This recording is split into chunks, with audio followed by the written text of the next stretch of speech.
Welcome to the Talk CNY mini-series Leadership Lessons, where we sit down with business and community leaders to discuss the lessons that have led them to where they are today and serve as a guiding light forward.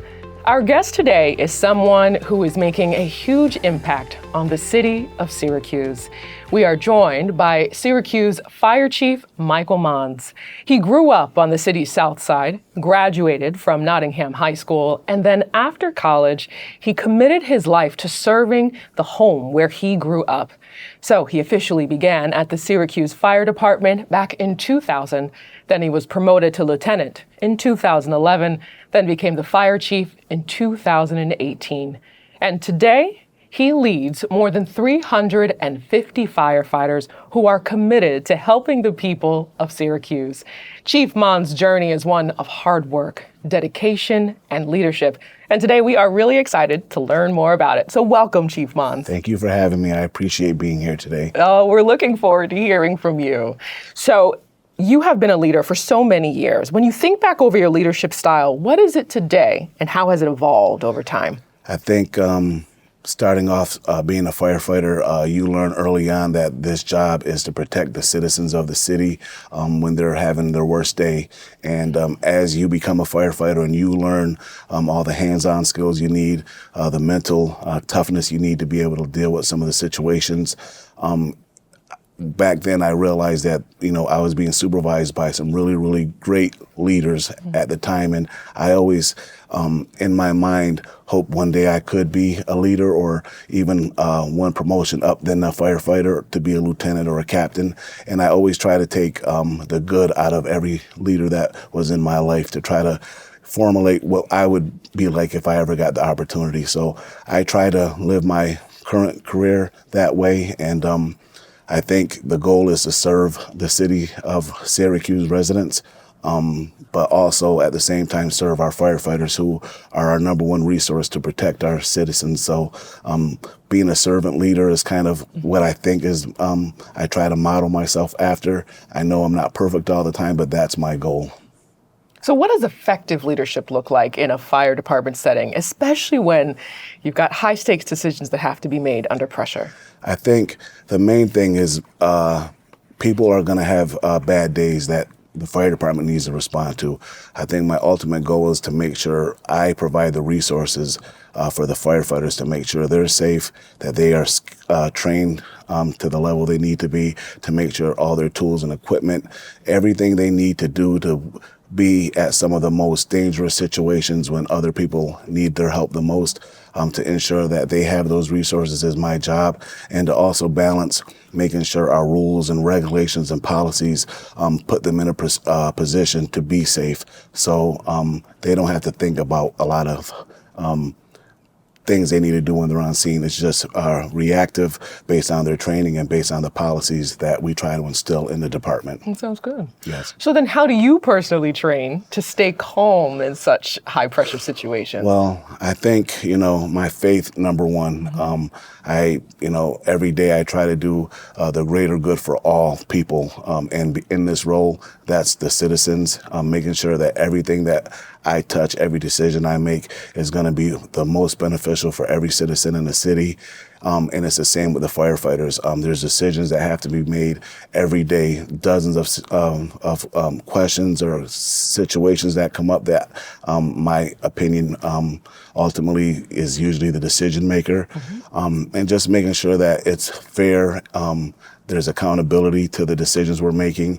You hit on something I really wanted to touch on, which is the firefighters as well, who are out every single day in the community. Yes. How do they train as well to stay calm and have the mental toughness that you were talking about? I think, we're such a busy fire department that, you come on and you get hired and we give you the basics over at our recruit academy and you get the foundation of what it takes to be a firefighter. But just the co-workers that you're going to be assigned to when you go to a fire station, the training that we put in place, which is a pretty regimented system that you have to have a certain amount of hours of training a year, but really going on the calls and getting the experience under your belt, learning how to use the training that you're given to provide help to somebody. And the more you're able to do that, the calmer I believe the firefighters can be, the more situations that they're put into those circumstances, they understand sometimes there's room for improvement and they can build off of that. And our firefighters do a really good job. There's been fires that we've gone to that, we haven't had really great outcomes. And there's firefighters that before I was a chief that I used to look up to and try to emulate myself. And when a fire doesn't go our way and to see how disappointed they were and them talking about what they're going to do to make things better the next time, it just makes me want to make sure I'm giving them everything I can to make sure they're successful, so they're in good places to help people.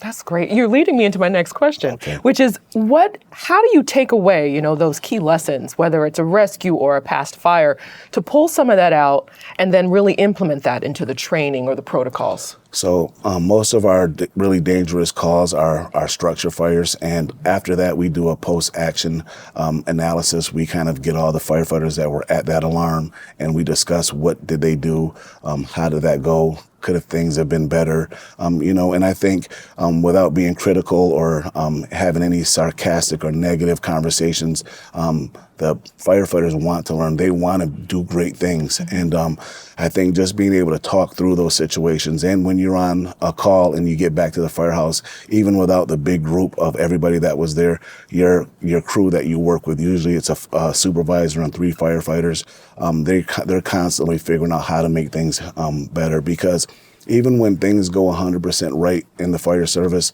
firefighters get hurt. So they're very understanding that everything they do could be a dangerous situation. So the more they're prepared, the more they're ready to learn and move on and improve in whatever categories they have. So they take our training program very seriously. A lot of our firefighters go off on their own and do a lot of training on their own. But ultimately, I think we all know that training is the number one foundation to keeping our firefighters safe. So Chief Monds, you've mentioned that servant leadership is so important to you. What type of legacy do you hope to leave?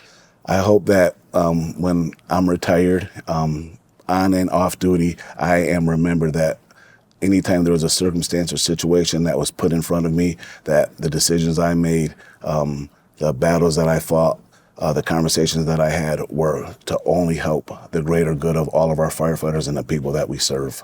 All right, so our next section is the rapid fire section. The goal is for you to answer the question on the card. Please read it out loud, then answer it. And you got about 30 seconds, then you can move on to the next one. Okay, what aspects of your job bring you the most joy and fulfillment? I think seeing the younger firefighters get on the job, some of them don't have any knowledge of the extent and how complex our job is, and watching our young firefighters grow to be great servants for our city. Beautiful. Number 2, what strengths do you rely on most as a leader? I think the strengths that I rely on the most are the people that work with me. I certainly don't have all the answers. The people that work on our command staff, all the way down to our newest firefighter, I could learn something from everybody, no matter what their rank, no matter how much time they have on the job. So they are my greatest asset and my resource of that I rely on the most. Beautiful. Okay. What personal habits or routines help you maintain resilience and focus? Well, my number one thing I do to stay organized is to make sure the things that I'm working on every day are the priority. Sometimes you can come to work and you can look busy, you can do a lot of things all day, but are what you're doing every day actually making an impact on the things you're supposed to be doing to help other people? So I think before the week starts, I go through the list of my priorities, and when Friday comes at the end of the business day, I hope that I accomplish most of those things. And then as things pop up, it reorganizes my priority list, but trying to stay organized is my number one key to stay focused. Beautiful. How do you stay motivated to lead each day? I think knowing that there's such a need for our services in the city for our people.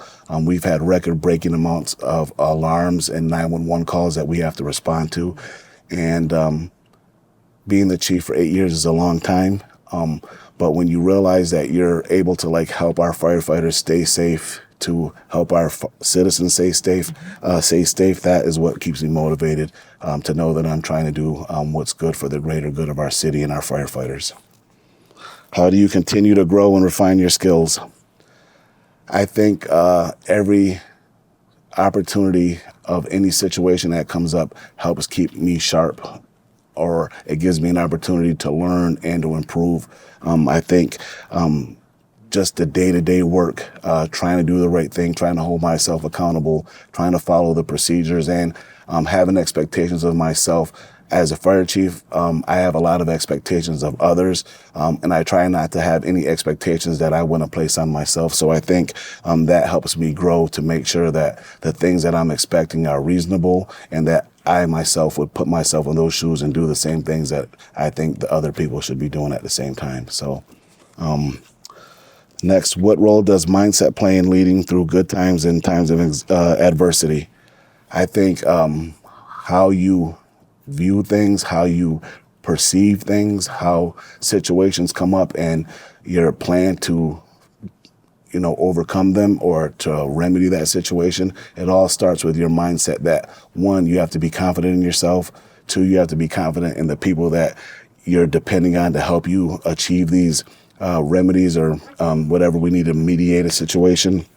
But it all starts with having confidence in your ability to get to the finish line on whatever subject or issue that comes up. So I think confidence is very important to be able to do that. What hobbies or activities outside of work help you stay motivated and grounded?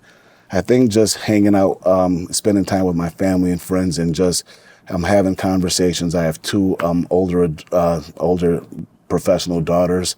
They have very good careers, and we discuss that, being home with my wife, being able to discuss things that are going on, just living life and trying to be normal outside of the hustle and bustle of being the fire chief. That's what I do for relaxation. Beautiful. We have a beautiful family. All right. Well, thank you so much. Oh, you're welcome. Okay. As we prepare to close, my final question is, if someone watching this wants to become a firefighter, what advice would you give to them? First, I would say, like I do every week, make sure you have your goals and your priorities in line, and understanding what a firefighter is going to be. And then you have to start doing the research. We're currently in the process of giving a civil service exam in the city of Syracuse. You cannot be hired unless you take that exam. So if you go on our website, syr.gov, underneath the fire department, you can go on there. We have links on what you need to do to take the exam to become a firefighter. But outside of that, always being ready for the opportunity whenever it knocks on your door. And are you setting your goals enough to be ready when the opportunity comes? Well said. So preparation is key. Preparation is key. Wonderful. Absolutely. Well, thank you so much, Chief Monds, for joining us today. Thank you for having me. I really appreciate coming in today. It was a pleasure. Well, thank you.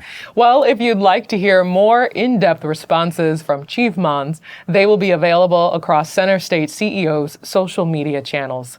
Center State CEO's podcast, Talk CNY, the mini-series Leadership Lessons, is presented by NBT Bank. It's available across all major podcast platforms and on centerstateceo.com. Thanks. Have a great day. I would recommend NBT Bank to any business.